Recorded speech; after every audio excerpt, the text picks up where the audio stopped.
build a lot with wood in Finland, but then there was this time that everything like 70s, concrete is better, and now it's kind of picking up again. Oh, nice. The refinding the wood material. Was it banned at a certain point? Because I remember, like after the Great Fire of London, a lot of European cities banned. Then there was this time that everything like 70s, concrete is better. No! This is awful! Oh! Stop it! The stream works. Yeah. You have to say that the stream works. How long have you been recording me? Just a few minutes. So, Matti! dear everyone, on behalf of Aalto University, University of Helsinki, Rajapinta Association, and Helsinki Institute of Information Technology, HIIT, as well as Ross's Foundation and Sloan Foundation, we are happy to present Professor Minna Ruckenstein, who's going to speak about broken data and repair work today for our students and the public. So let's give some. Beforehand, you're supposed to do that afterwards if there's something to applaud. So yes, my background is quite varied in terms of disciplines. So I was quite interested in which disciplines will be attending this this summer school to kind of think, how will I talk to you about these things. So I'm kind of in the data studies field with not being very good at it, because computational social science is not where my strength lies. But I have become kind of semi-fluent in talking about what we can do with computational social science methods, and I think that we need people with different kinds of expertise coming together, and so of course that's also the aim of this summer school. So I'm representing here several things.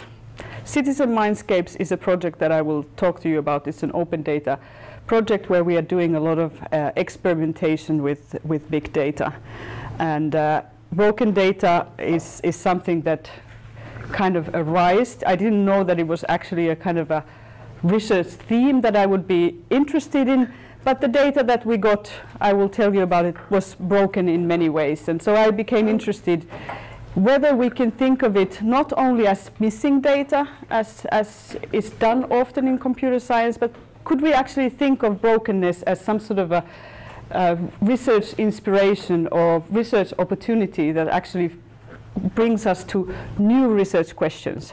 So brokenness requires repair, and when you're doing repair, you're actually also innovating. We don't think of repair work as a source of innovation, but that actually happens, because with brokenness you become more aware of what actually is in the data, and you are kind of thinking about research questions while repairing. So Citizen Mindscapes is a project that I will introduce you to. Then we have a research group called Data, Self and Society, where we're trying to kind of develop ways of looking at what we call datafication. Datafication is a descriptive term for what is going on in the world. So everything about life is becoming datafied, and now we have to learn kind of how to think about this economically, politically, ethically, socially, societally. So there's a lot of interesting questions that are arising with this datafication. More critical ones, first the discussion was very polarized. There were the ones who were like, okay, now with datafication, we can see everything and there's transparency and we don't need to just give us the data and we'll solve the problems from poverty to new business models. Well, now that tone is a bit more like, well, maybe we didn't solve everything. Then right from the beginning there were the critics who were saying that, okay, datafication brings only problems because turning life into numbers is always problematic and it's politically something that we should do. That discussion is also, kind of, now we are in an interesting state that this kind of polarized discussion is also finding a bit more like gray areas and shades of gray with more empirical stuff coming in. My professorship is partly Consumer Society Research Center and partly Helsinki Center for Digital Humanities. So this is also tells about the work that I'm doing, that it's a bit here and there, which is sometimes fun and sometimes a bit paranoid, I'd say. So why focus on broken data? So the basic idea is that with growing uses of secondary data, so a lot of the digital data studies are done with data that is not generated for research purposes.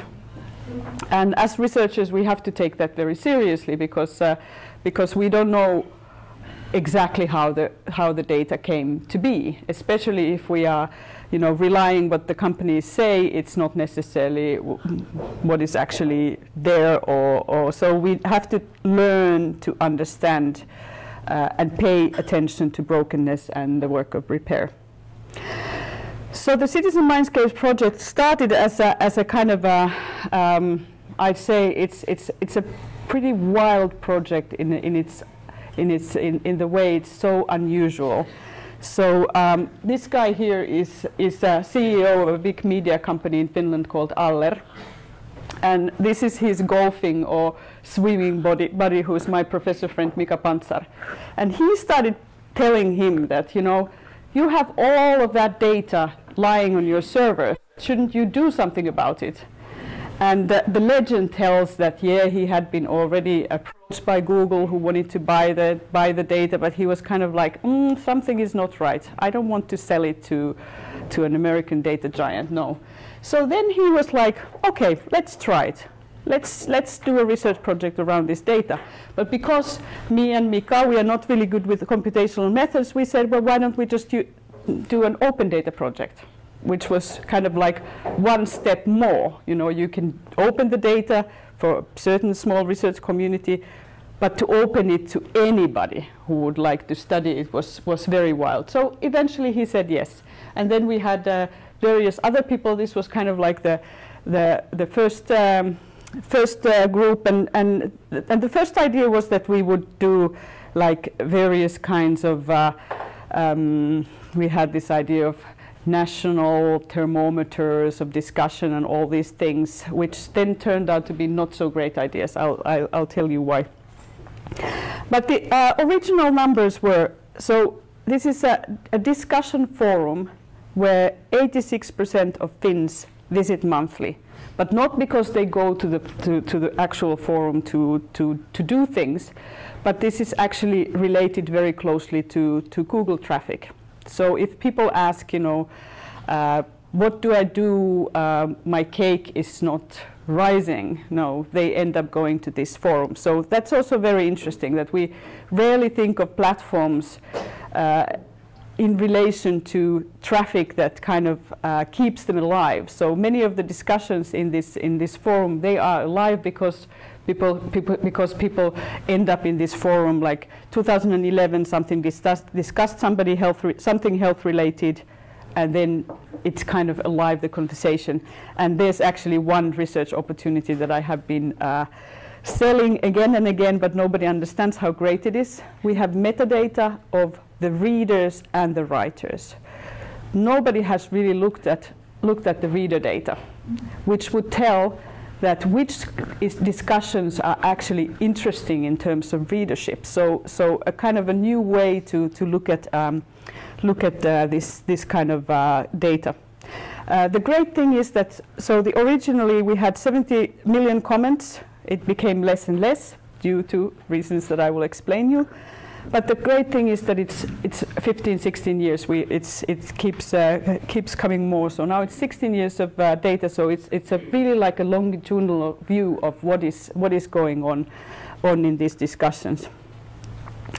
I already told you a little bit about the background. So background is that data mining takes advantage of quantifiable characteristics. So this is basically what data mining does. When something has been datafied, it can be used in research. So it could be words, likes, mentions, replies, hashtags, location, timestamps, whatever.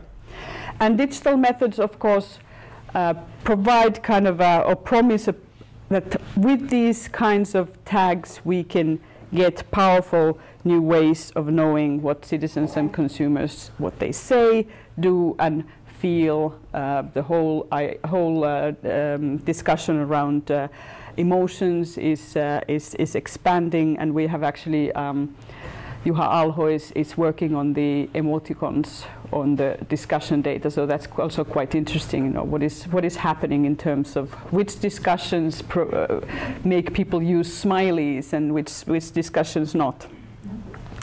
Access to data and analytics is very uneven. So we all know that large corporations and governments, they have a huge advantage to the research community, and that's why I became very interested in this project after I had kind of gone over the fact that this discussion forum doesn't necessarily provide the kind of data that I would find as the most interesting type of research data, because it's an anonymous forum where people basically say what they feel like, and it's not always that interesting.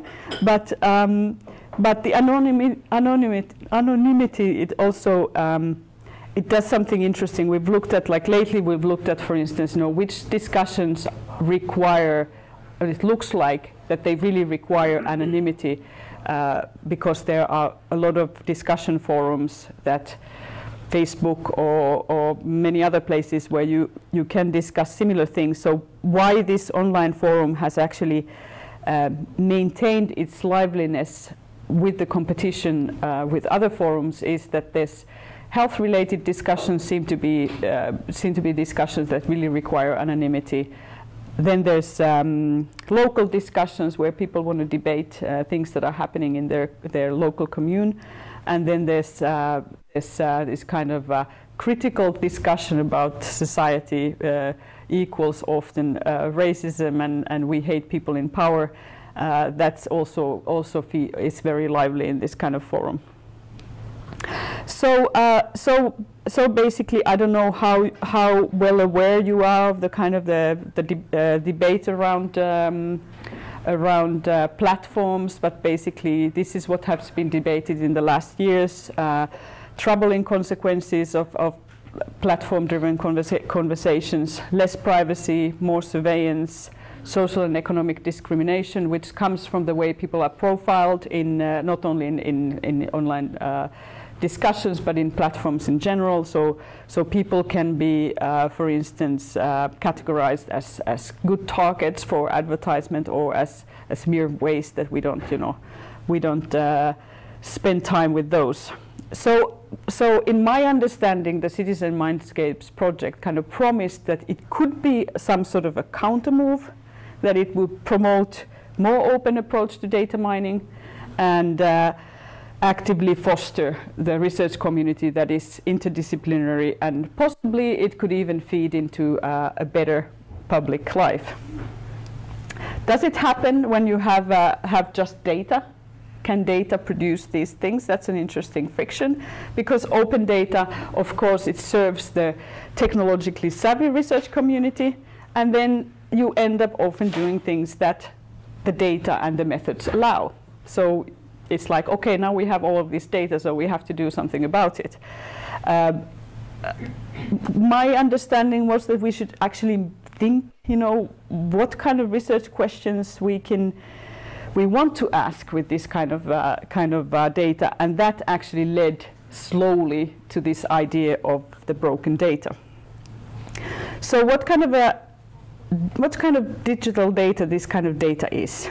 It's proprietary. It is still owned by Aller, and we don't have all the characteristics of the data. So we don't have IP addresses. We can't profile the users as Aller is doing. It's not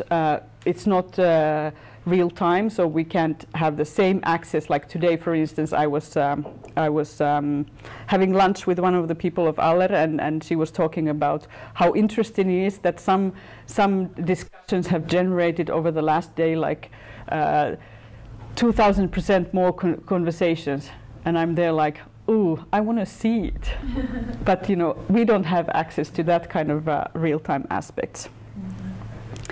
It's also trash data, like I said, because it is It is language that is written a bit like here and there, and you know, when you look at it, you're like, you know, what is the value actually of this discussion? It is lively in a sense that we have to bring it to life somehow, because you know, once it was in the company servers, it was completely dead. Nothing was happening around it. So we are trying to give it life in many ways, and if you know, think cynically, that's why Aller gave the data for research purposes, because they were not able to give it any kind of life. So they're like, okay, if they give it life, then actually the value of the data increases, and then other people can see that it's valuable as well. So the data journeying that we have been doing, it has been very kind of how would I say, organic, because we are onto something, but we don't necessarily know yet what we are onto. So we are doing like we are kind of approaching one thing at a time, and as I will explain a bit later, there's like a very good possibility to do linguistic research with this data, keyword searches and things like that. We have been doing a little bit of kind of like temporalities of, and this was not like in terms of data analytics, this was nothing special. But the interesting thing was that, okay, so we took fear and joy related words, and then we looked at what does it look like in the discussion that spans over 15 years.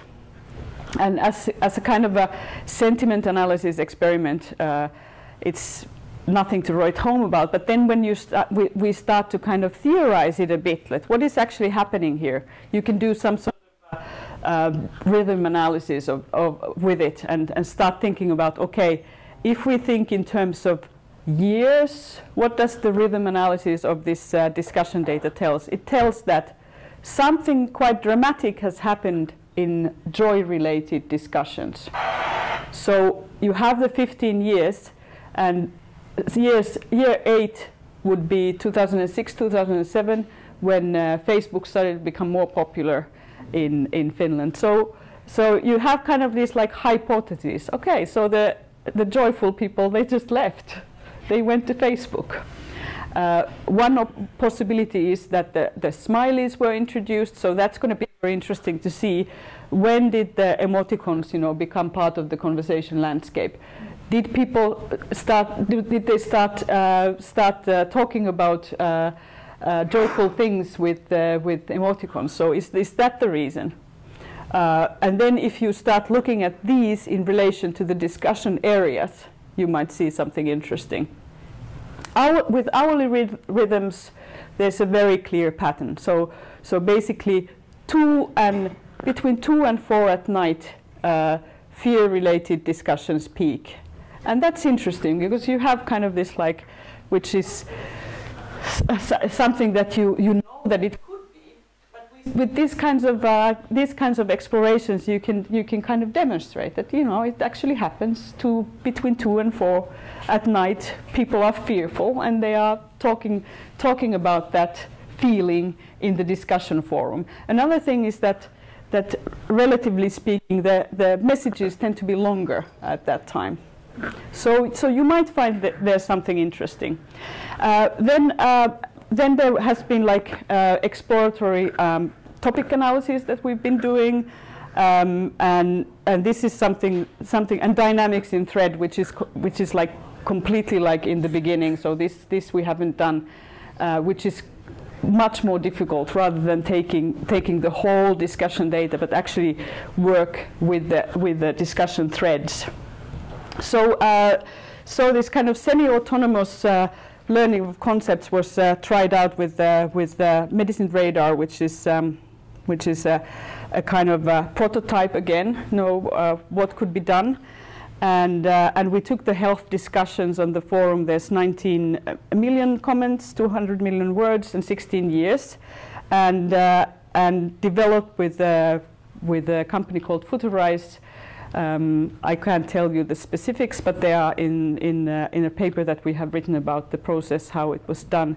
But basically, machine learning, human review, a bit of language technology, a method that is, I wouldn't think that it's like computer scientists necessarily like it. Somebody was saying that, oh, you know, you're doing this like bubble gum thingies where you put things together and you try to see if it holds. But apparently it holds quite well. So we were actually able to demonstrate how discussions connected to drugs were related to certain symptoms. And the best thing about this is that the source code and everything is open source. So basically with that you can build all kinds of similar models or radars for different vocabularies. So this is what we are trying to get people to be interested now, that, you know, well, why don't you do like other radars for other data sets, not necessarily even for SOMI 24. So then to the question of broken data. So when we got the data set from Aller, this is what it looked like. So this is the 15 years, and we learned very quickly that there were parts of the data were missing. And then we started, you know, we went back to the company and tried to kind of understand, you know, what happened, why does the data look like that? And we basically didn't get any replies. So some said, you know, maybe server was down, something, you know, there were updates, whatever. So we kind of took it for granted. Okay, this is what we have. Interestingly, when there was data missing, it wasn't like it was missing from some discussion area, so it was kind of missing evenly. So that meant that it could be kind of dealt with, that if you do something with the temporality, you just take into account that there are bits missing.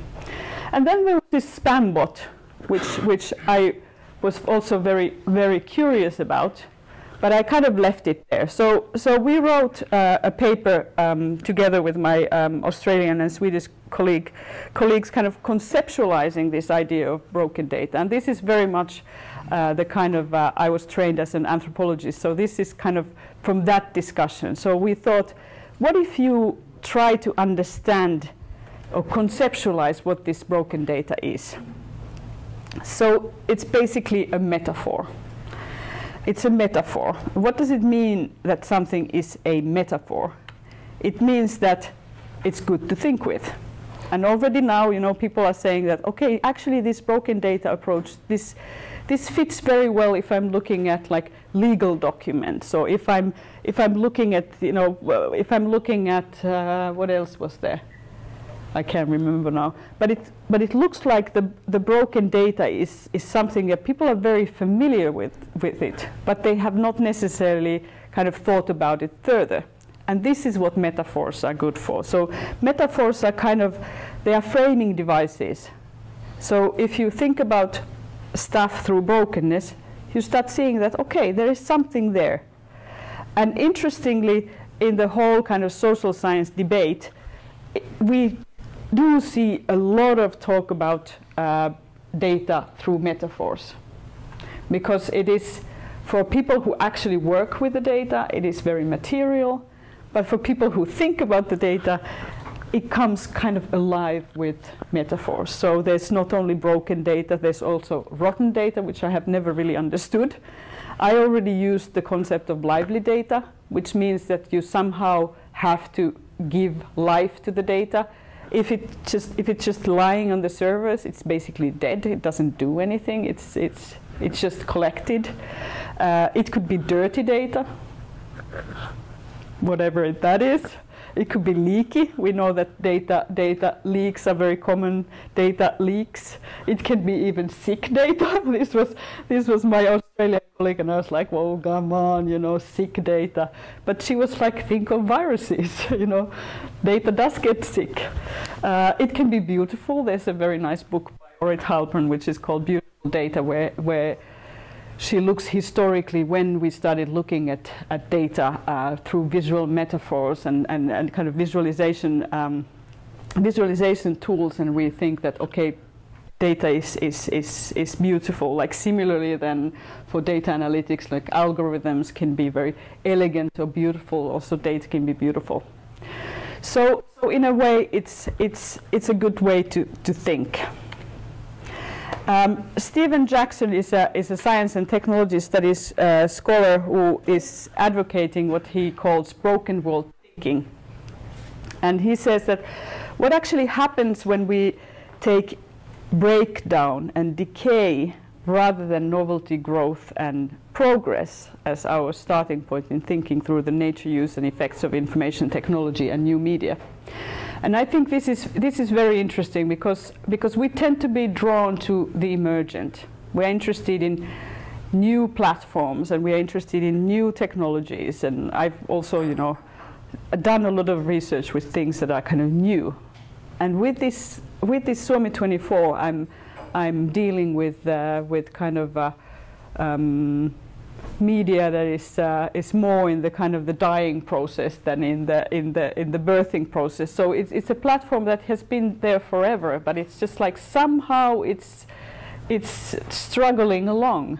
And I think it's interesting because that kind of media can also tell us a lot of things of the new media, because basically that's what happens. Something is dying all the time, and something is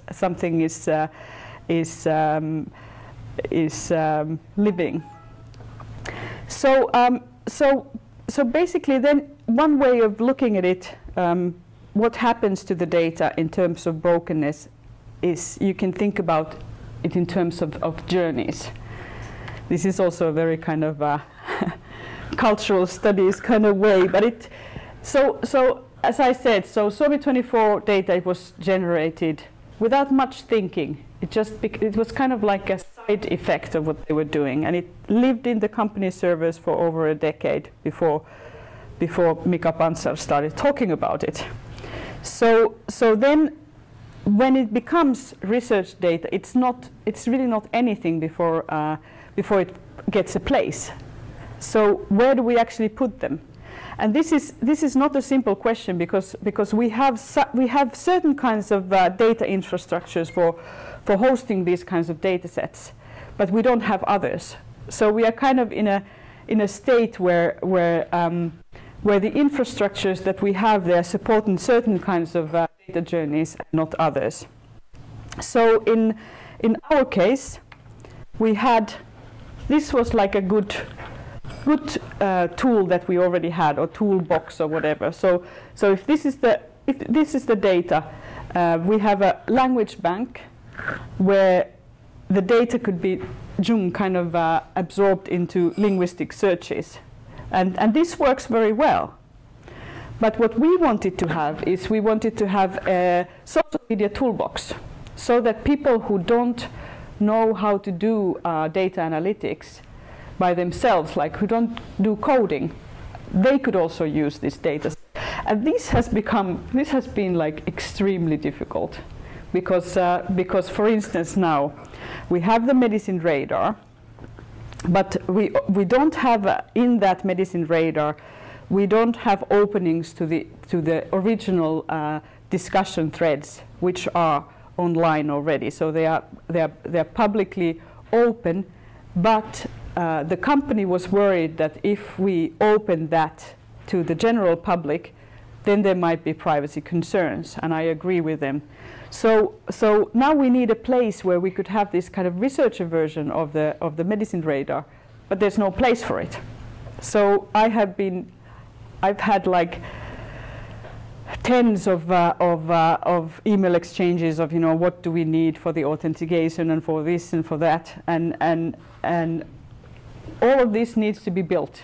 So there's a lot of stuff that we need if we want to have computational social science, that social scientists who don't do coding can also participate, which I think is extremely important.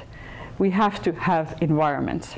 So another thing is, for instance, that it requires new kinds of knowledge infrastructures. So basically, now that this data set is open, we don't know who is using it.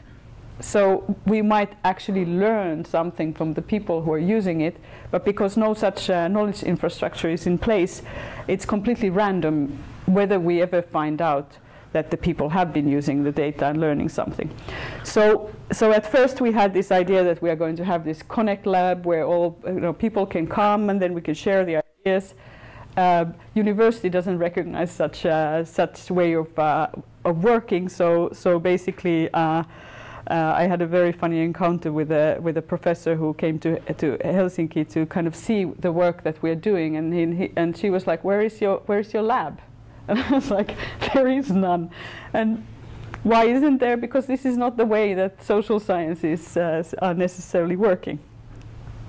So a lot of you all will not have problems of what to do in the future because I believe that you will be part of building these kinds of new tools and infrastructures. So coming back to the brokenness, how much do I have time? Am I 5. Okay, a bit more?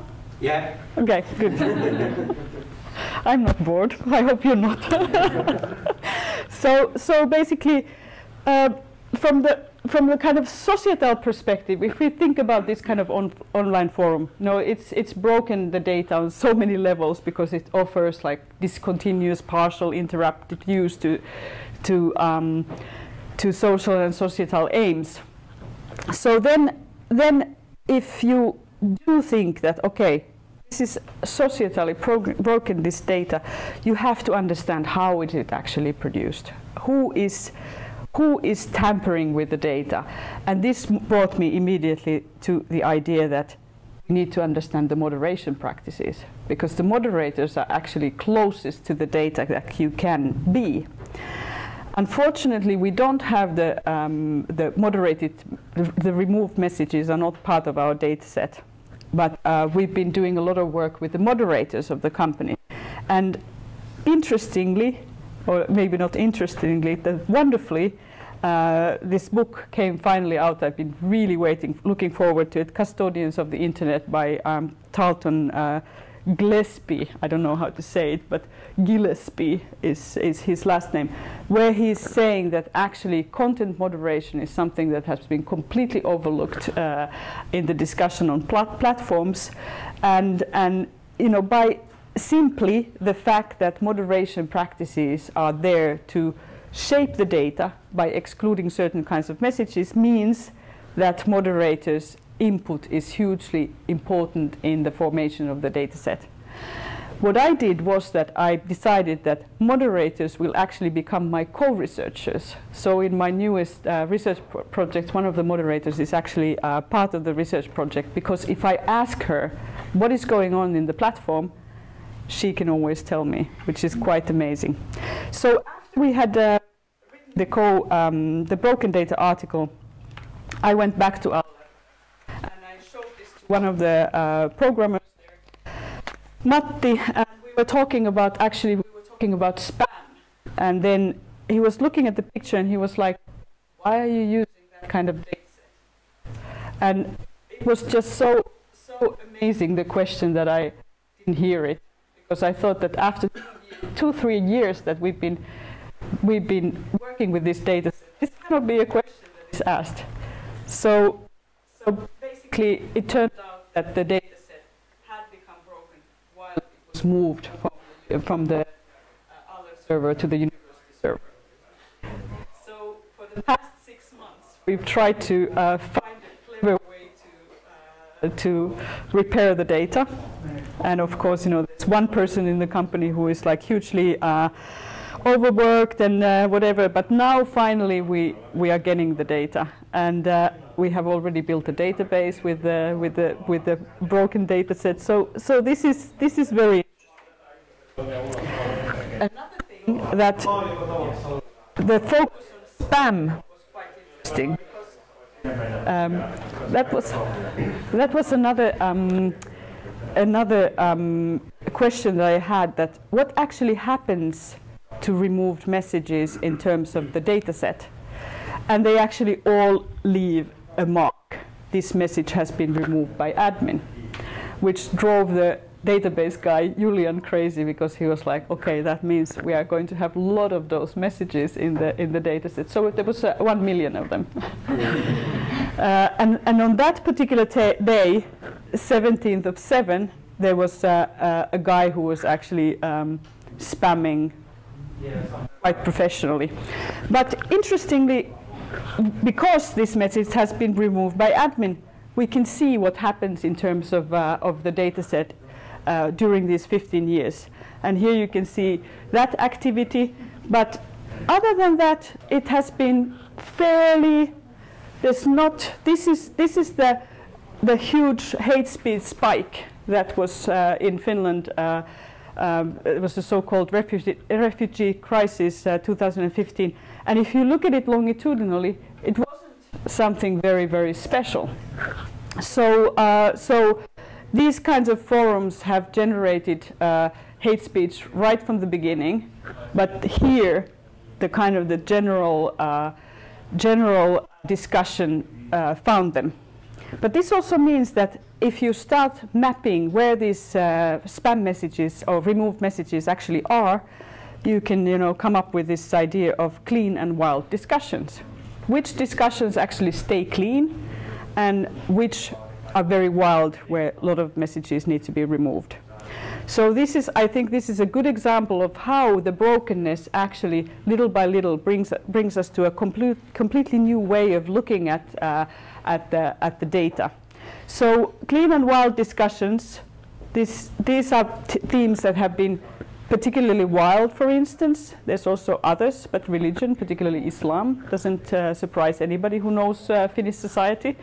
But then there was this odd thing, climate change and nuclear power.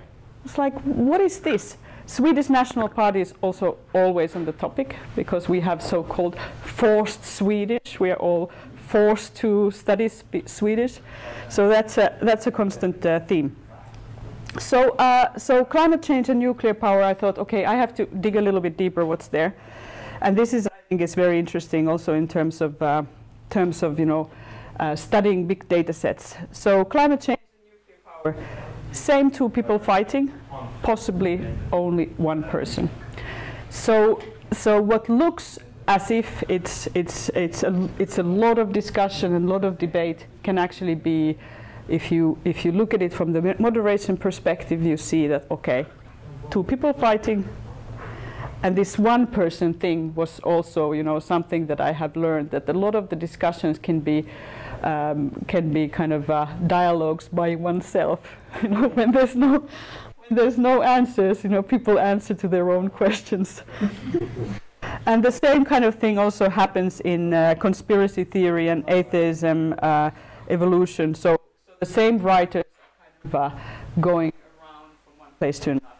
So now I will conclude. But actually this is no conclusion, because these are just beginnings. I feel like we're just beginning to understand what we can do with all of this stuff. But I hope that you are convinced that a focus on breakages and repair, it's really an opportunity to learn about the production of data, but also everyday data worlds, like this ongoing work that we have with Aller.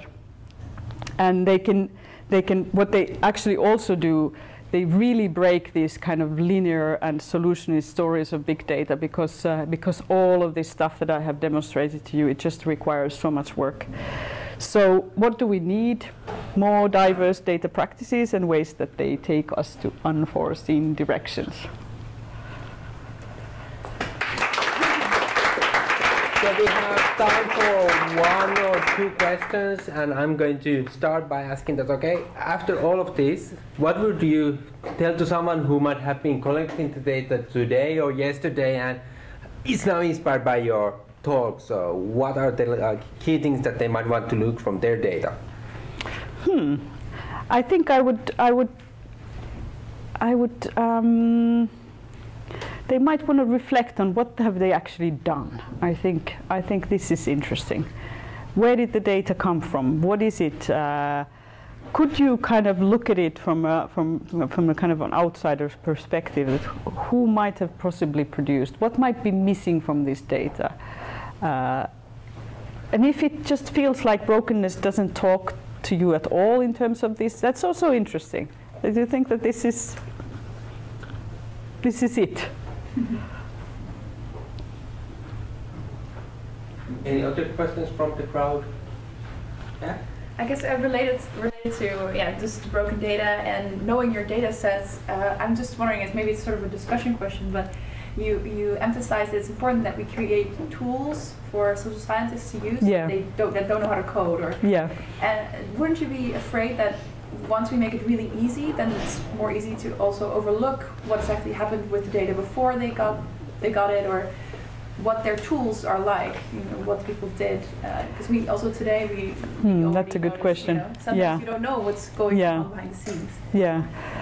Yeah, I guess there's no easy answer to that. I think that should also be discussed much more. But I think that the kind of the first wave of digital methods studies has often been that you just demonstrate that there's this cool tool and here I'm using it, and this is what came out.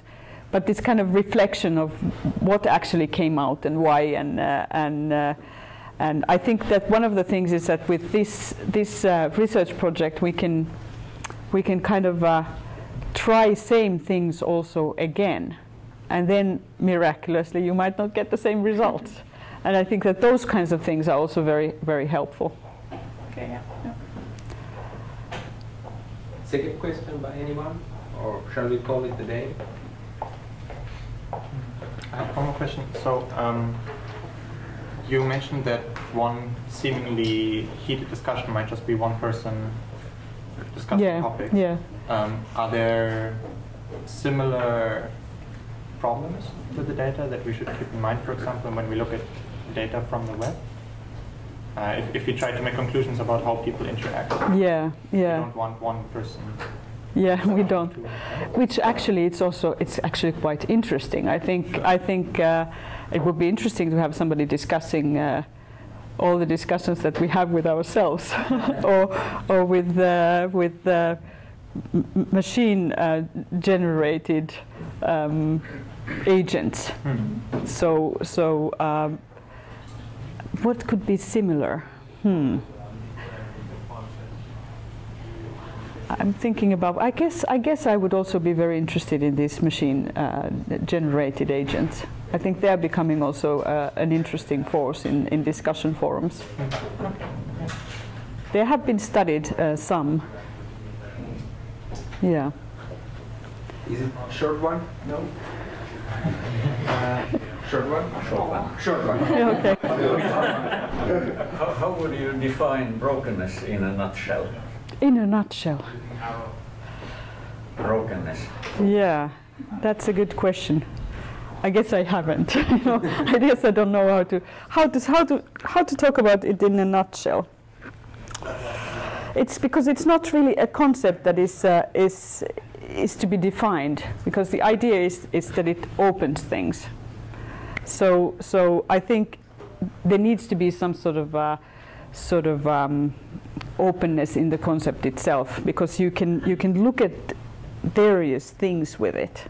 So it's more like what I meant by it's a framing device. It's more like a perspective. What would happen if I look at my data through brokenness? What kind of repair it requires? Because I think the interesting thing is that repair, for instance, is often it's just work that needs to be done before I get things done. But what I have learned is that the repair phase can actually take really a lot of time. So there's a lot of decisions that are made during that repair phase, when you might also be breaking the data yourself in some ways, and that results then into something new. Would you use the word abstract in that nutshell? Abstract. I guess it's abstract in a sense that it's not concrete. Yes. Yes, but does it have to be abstract in another way? I don't know. Does anybody else have ideas about this? Sadly, I think that we need to close down for today. Thank you for being there. You will take us off stream. So